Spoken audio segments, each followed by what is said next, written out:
Hari ini, mari kita meluangkan waktu untuk mempelajari firman Tuhan dengan judul khotbah, Keluarga Sorgawi dan Kebijaksanaan.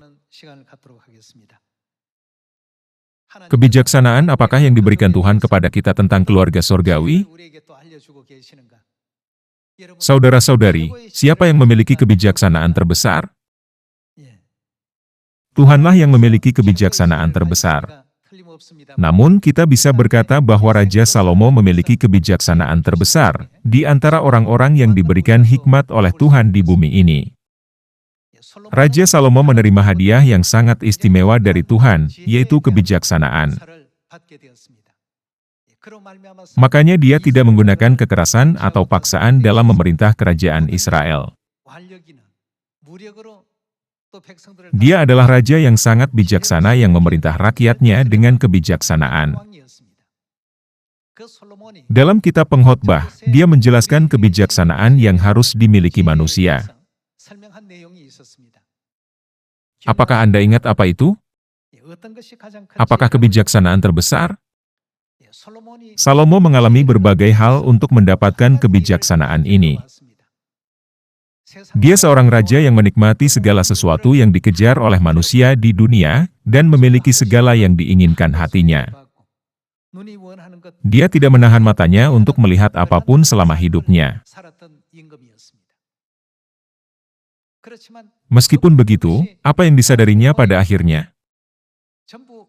Dia menulis bahwa segalanya sia-sia. Mari kita baca Pengkhotbah pasal 1. Pengkhotbah pasal 1 ayat 2.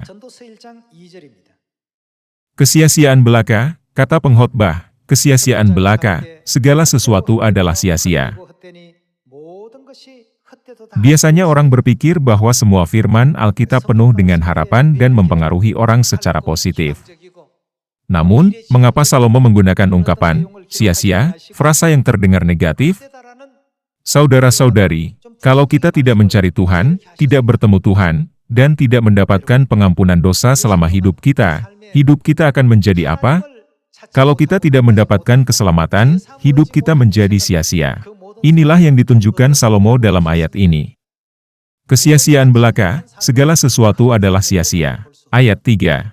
Apakah gunanya manusia berusaha dengan jerih payah di bawah matahari? Keturunan yang satu pergi dan keturunan yang lain datang, tetapi bumi tetap ada.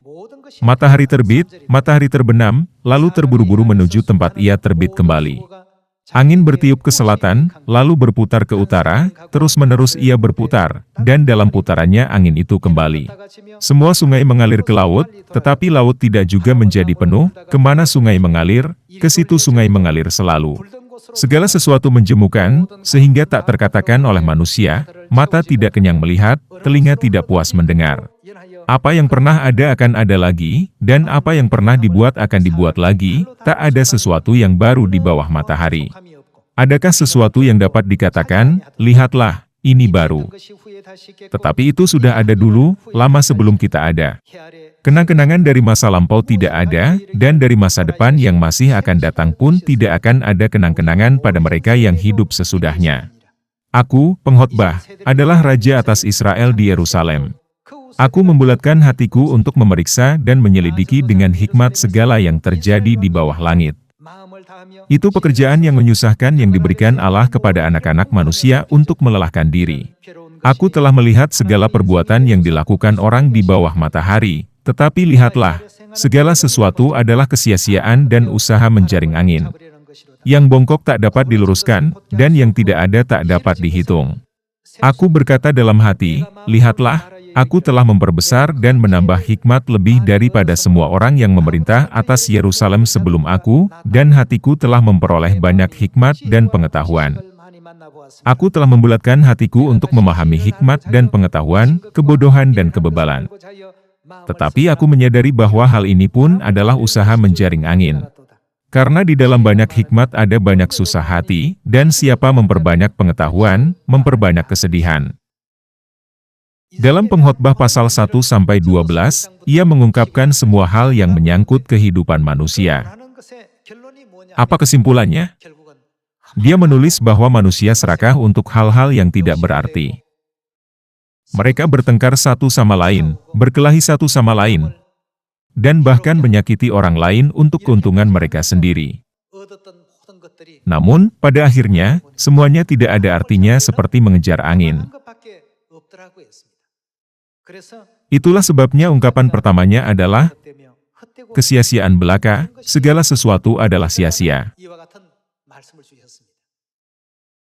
Jika kita gagal menemukan Tuhan dan bertemu dengannya selama hidup kita, jika kita gagal menerima pengampunan dosa dan keselamatan dari Tuhan, dan gagal memasuki kerajaan sorga, hidup kita akan seperti mengejar angin.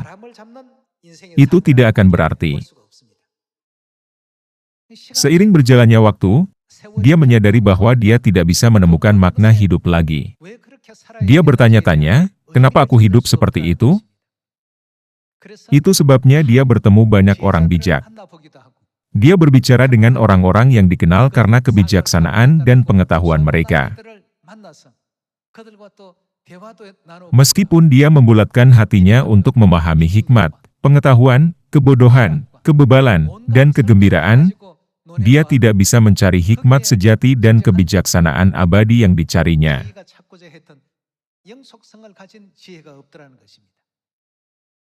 Jadi, apa kesimpulan dari semua itu?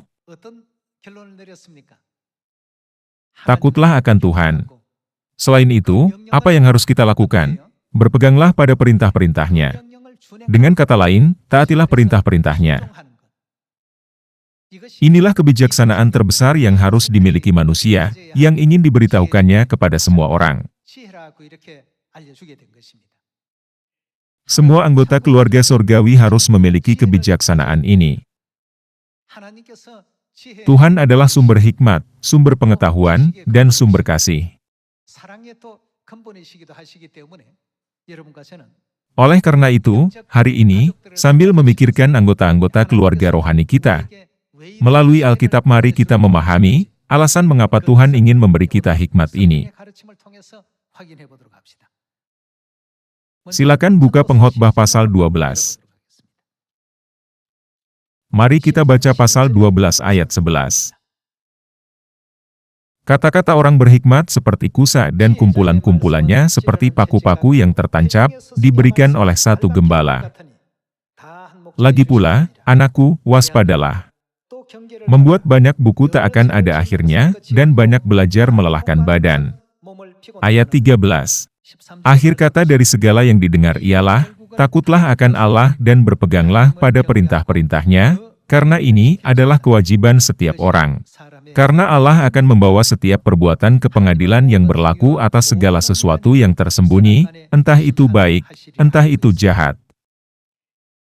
Salomo mencoba mengetahui semua jenis kebijaksanaan yang ingin diperolehnya di bumi ini, dan membulatkan hatinya untuk memahami hikmat, pengetahuan, kebodohan, dan kebebalan, tetapi dia tidak menemukannya.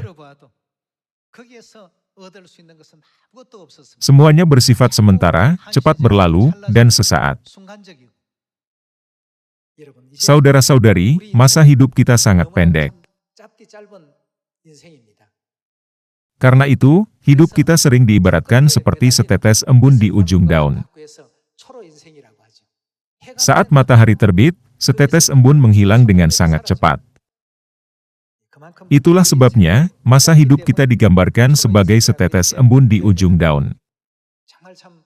Selama kita mengingat sekali lagi, bahwa kerajaan sorga sangat dekat dan masa hidup kita sangat pendek,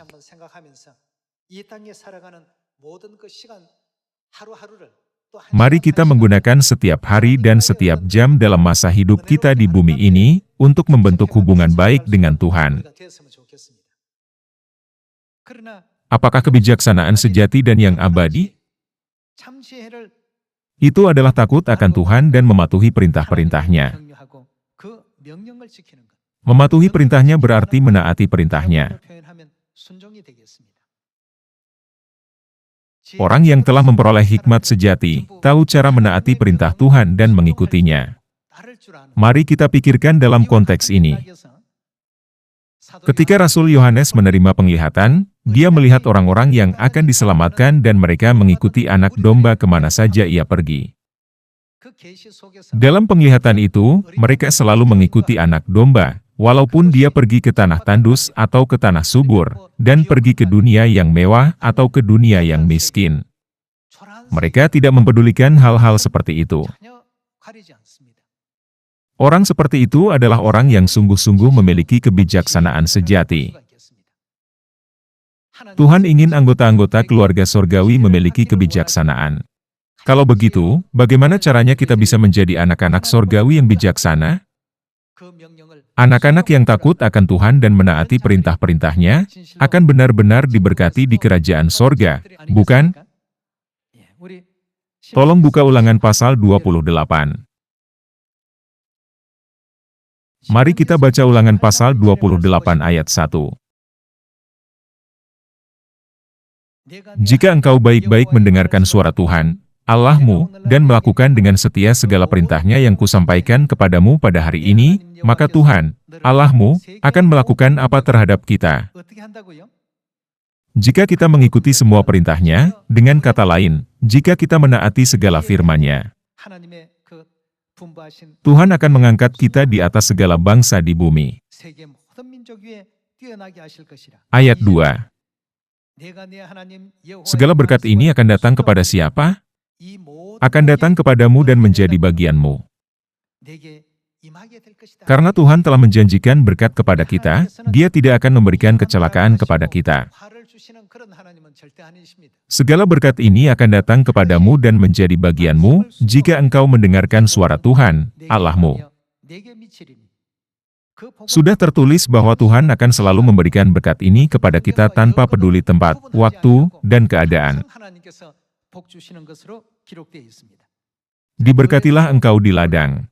Diberkatilah buah kandunganmu, hasil bumimu dan hasil ternakmu, yakni anak lembu sapimu dan kandungan kambing dombamu. Diberkatilah bakulmu dan tempat adonanmu. Diberkatilah engkau pada waktu masuk dan diberkatilah engkau pada waktu keluar. Kamu akan diberkati dalam keadaan apapun, baik kamu masuk maupun keluar. Kapan ini akan terjadi pada kita? Ini akan terjadi ketika kita menaati semua perintah Tuhan. Masa hidup kita benar-benar pendek, tetapi Alkitab mengajar kita bahwa rahasia hidup berbahagia adalah kita menaati ajaran-ajaran Tuhan dan melakukannya. Kehidupan di bumi ini bukanlah segalanya bagi kita. Ada tertulis bahwa segala sesuatu di bumi ini adalah gambaran dan bayangan. Meskipun Raja Salomo adalah seorang raja kebijaksanaan, ia menaruh segala usahanya dalam memperoleh lebih banyak kebijaksanaan. Ia pernah berkata tentang kegirangan, dan juga tentang kebodohan. Dia juga berkata semua emosi dasar dan keinginan manusia, dan juga kelahiran, penuaan, penyakit, dan kematian yang harus dihadapi semua orang. Dia juga telah belajar tentang lebah, kupu-kupu, dan puluhan ribu bunga. Meskipun dia memeriksa semua hal ini, tidak ada kebijaksanaan sejati di dalamnya. Pada akhirnya, dia mencapai kesimpulannya bahwa hikmat terpenting yang harus dimiliki manusia adalah takut akan Tuhan dan menaati perintah-perintahnya, seperti yang tertulis dalam Pengkhotbah pasal 12 ayat 13. Saudara-saudari, apakah semua ajaran ini hanya berlaku bagi kita ketika kita mempelajari Alkitab, dan tidak berlaku bagi kita ketika kita keluar dari sini dan hidup di dunia? Tidak sama sekali. Ketika kita menjadi anak-anak sorgawi yang selalu takut akan Tuhan dan menaati perintahnya dalam keadaan apapun, Tuhan pasti akan berkata, kamu akan diberkati ketika kamu masuk dan keluar, dan aku akan menjadikanmu kepala, bukan ekor. Inilah yang telah difirmankan Tuhan. Mari kita beralih ke ayat 15. Ulangan pasal 28 ayat 15. Tetapi jika engkau tidak mendengarkan suara Tuhan, Allahmu. Sekarang, keadaan sebaliknya dijelaskan. Apa akibat dari ketidaktaatan pada firman Tuhan? Alkitab mengajar kita bahwa ketidaktaatan benar-benar hal yang paling bodoh, sama sekali bukan hikmat. Mari kita baca lagi ayat 15. Tetapi jika engkau tidak mendengarkan suara Tuhan, Allahmu, dan tidak melakukan dengan setia segala perintah dan ketetapannya, yang kusampaikan kepadamu pada hari ini, maka segala kutuk ini akan datang kepadamu dan mencapai engkau. Terkutuklah engkau di kota dan terkutuklah engkau di ladang. Terkutuklah bakulmu dan tempat adonanmu. Terkutuklah buah kandunganmu, hasil bumimu, anak lembu sapimu dan kandungan kambing dombamu. Terkutuklah engkau pada waktu masuk dan terkutuklah engkau pada waktu keluar. Di sini, Tuhan menunjukkan kepada kita keadaan yang sebaliknya. Ketika kita tidak menaati firman Tuhan, kesulitan akan mengikuti kita kemanapun kita pergi. Saya berharap semua anggota keluarga Sion kita akan menerima banyak berkat dari Tuhan. Agar kita selalu tinggal di dalam Tuhan dan menerima berkat, hikmat seperti apa yang harus kita praktikkan? Semua anggota keluarga sorgawi kita harus takut akan Tuhan dan harus menaati perintahnya. Dalam Alkitab ada tertulis bahwa ketika kita melakukannya, Tuhan akan selalu memberkati kita dengan berlimpah. Mari kita pikirkan sejarah kerajaan Israel. Jika kita melihat sejarah raja-raja Israel, ada Raja Saul raja pertama Israel, Raja Daud raja kedua, dan Raja Salomo raja ketiga. Setelah pemerintahan Salomo, Israel dibagi menjadi dua, utara dan selatan.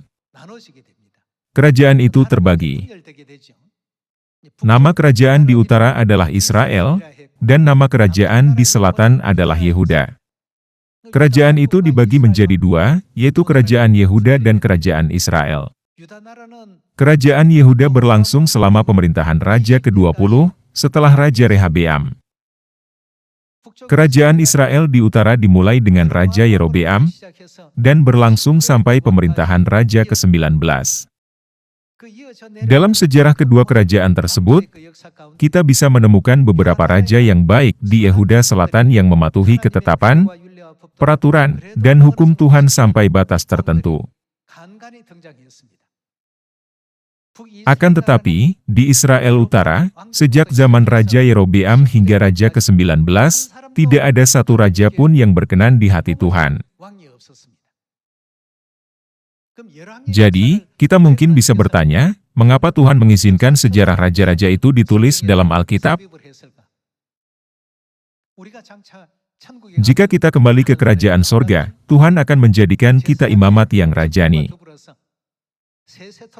Bukankah Dia berjanji untuk memberikan kepada kita wewenang untuk memerintah sorga, sesuai dengan kehendak Tuhan untuk selama-lamanya? Jadi kita perlu memperhatikan sejarah raja-raja ini. Mengapa Israel Utara tidak sepenuhnya menerima kehendak Tuhan dan mengikutinya? Itu karena mereka gagal memiliki hikmat yang dibutuhkan untuk menaati firman Tuhan. Dalam memerintah kerajaannya, mereka hanya mengandalkan wewenang dan kekuatan mereka sendiri. Mereka tidak memiliki kebijaksanaan yang memungkinkan mereka untuk menikmati masa damai dan sejahtera dalam kasih karunia Tuhan.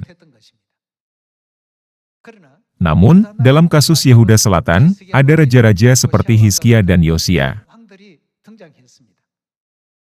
Mereka menyadari, karena kita tidak menaati hukum, ketetapan, dan peraturan Tuhan, kerajaan ini menjadi sangat sengsara dan mengalami banyak kesusahan.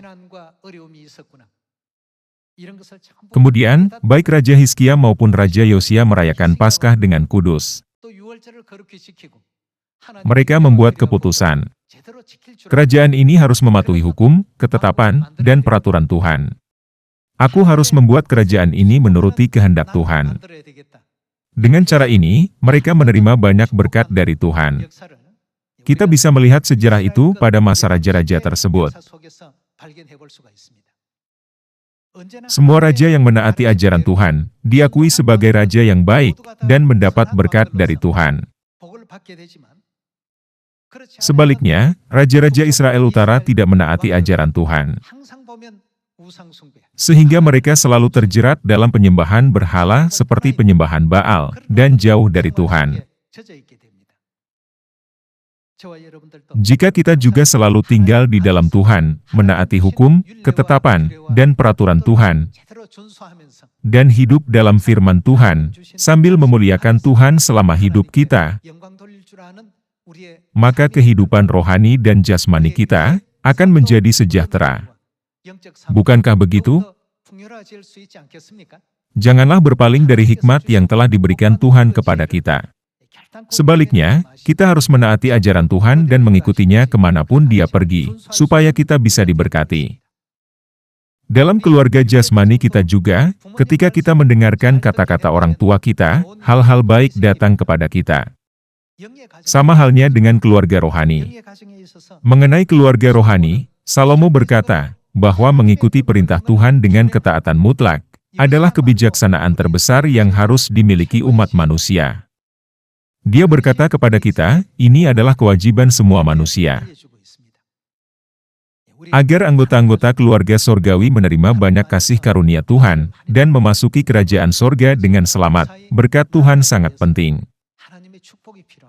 Kapan berkat seperti itu akan datang kepada kita? Tuhan berfirman, bahwa berkat-berkat akan datang kepada kita, ketika kita menaati perintah-perintahnya. Oleh karena itu, kemanapun Dia pergi, kita tidak boleh menyimpang dari jalannya. Semoga kita semua bisa selalu berada dalam ajarannya. Mari kita baca Wahyu pasal 12 ayat 17. Wahyu pasal 12 ayat 17. Maka marahlah naga itu kepada perempuan itu. Siapakah naga itu menurut pasal 12 ayat 7-9? Bukankah naga itu disebut setan, iblis? Maka marahlah naga itu, setan itu kepada perempuan itu, lalu pergi memerangi keturunannya yang lain, yang menuruti apa? Yang menuruti hukum-hukum Allah. Mereka adalah orang-orang yang mentaati segala ketetapan, peraturan, dan hukum yang telah diberikan Tuhan kepada mereka. Lalu pergi memerangi keturunannya yang lain, yang menuruti hukum-hukum Allah dan memiliki kesaksian Yesus. Dan ia tinggal berdiri di pantai laut. Setan berperang melawan siapa? Dia berdiri untuk berperang melawan perempuan itu. Ia pergi berperang melawan keturunan perempuan yang lain, yang menuruti perintah Tuhan. Saudara-saudari, kalau begitu, bukankah Tuhan dengan jelas menunjukkan kepada kita dalam ayat ini, siapa yang berdiri di pihak Tuhan, dan siapa yang berdiri di pihak setan? Siapa yang berdiri di pihak Tuhan? Keturunan perempuan yang lain. Mereka menuruti perintah siapa? Mereka menuruti perintah Tuhan. Mereka berperang melawan setan. Kita bisa memahami bahwa mereka yang menuruti perintah Tuhan berdiri di sisi yang berlawanan dengan setan. Dengan kata lain, mereka berada di pihak Tuhan. Siapa mereka? Mereka adalah keturunan perempuan yang lain yang menuruti perintah Tuhan. Pada akhirnya, satu-satunya orang di bumi yang bisa melawan naga adalah mereka yang menuruti perintah Tuhan. Mari kita baca 1 Raja-Raja pasal 2 ayat 1.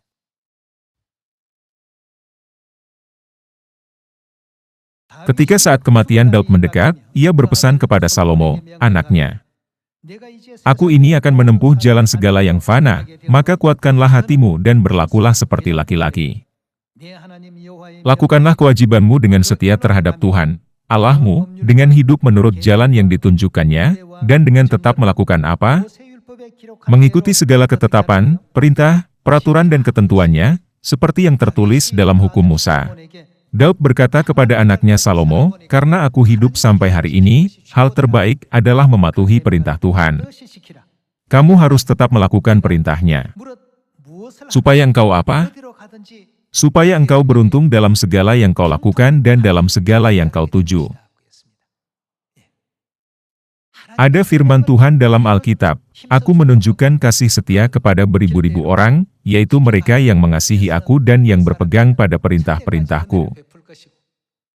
Mereka akan beruntung dalam segala yang dilakukan mereka dan dalam segala yang dituju mereka. Mari kita baca kitab Amsal pasal 19. Amsal pasal 19 ayat 16. Siapa berpegang pada perintah, memelihara apa? Memelihara nyawanya. Orang seperti itu tahu bagaimana menjaga rohnya sendiri. Ketika jiwanya berada di bawah kuasa setan, ia ditakdirkan untuk pergi ke neraka. Tetapi setelah menaati perintah Tuhan, jiwanya bisa lepas dari kuasa setan. Kepada siapa ia kembali? Ia bisa berada di keadaan untuk kembali kepada Tuhan. Jadi, ada tertulis dalam ayat 16, siapa berpegang pada perintah, memelihara nyawanya, tetapi siapa menghina firman, akan mati. Ada orang-orang yang tidak menaati perintah-perintah Tuhan dan melakukan pelanggaran hukum atas kemauan mereka sendiri. Mereka memelihara ibadah pada hari Minggu sebagai ganti hari Sabat, dan Natal sebagai ganti Paskah. Mereka membaptis dengan keinginan mereka sendiri, tidak membaptis dalam nama Bapa dan Anak dan Roh Kudus. Seperti yang telah kita pelajari sejauh ini, Tuhan dengan tegas mengajarkan kita perintah-perintahnya melalui seluruh Alkitab. Mengapa Tuhan menekankan perintah? Itu karena jiwa kita tidak akan bisa tahu jalan ke sorga tanpa perintah Tuhan. Saat kita mematuhi perintah-perintahnya satu persatu, pada akhirnya di mana kita akan tiba. Tuhan telah menetapkan semua perintah, supaya kita bisa tiba di kerajaan sorga pada akhirnya. Semua anggota keluarga sorgawi kita harus selalu menaati perintah-perintah Tuhan dan mendengarkan firman-Nya. Hanya dengan demikian, kita bisa mengaku kita adalah anak-anak Tuhan yang memiliki kebijaksanaan terbesar. Semoga kita semua menjadi orang yang menuruti perintah Tuhan dan menaati firman-Nya. Karena kita memiliki bukti bahwa kita adalah anak-anak Tuhan Bapa dan Tuhan Ibu, mari kita dengan setia berjalan di jalan Injil, sehingga kita benar-benar akan diberkati di kerajaan sorga, bukan? Tuhan Yang Maha Esa mengatur dan mengoperasikan seluruh alam semesta. Di seluruh alam semesta, bumi ini sangat kecil dan tidak berarti, sehingga Tuhan tidak perlu memperhatikannya. Namun, Tuhan mengurusnya dengan begitu banyak perhatian untuk menyelamatkan kita. Dia melakukan segala upaya untuk memberi kita keselamatan dan hidup yang kekal. Dia mengizinkan kita untuk menikmati berkat dan kebahagiaan kekal dalam kerajaan Tuhan, dan bahkan memiliki wewenang untuk memerintah kerajaan sorga, bukan?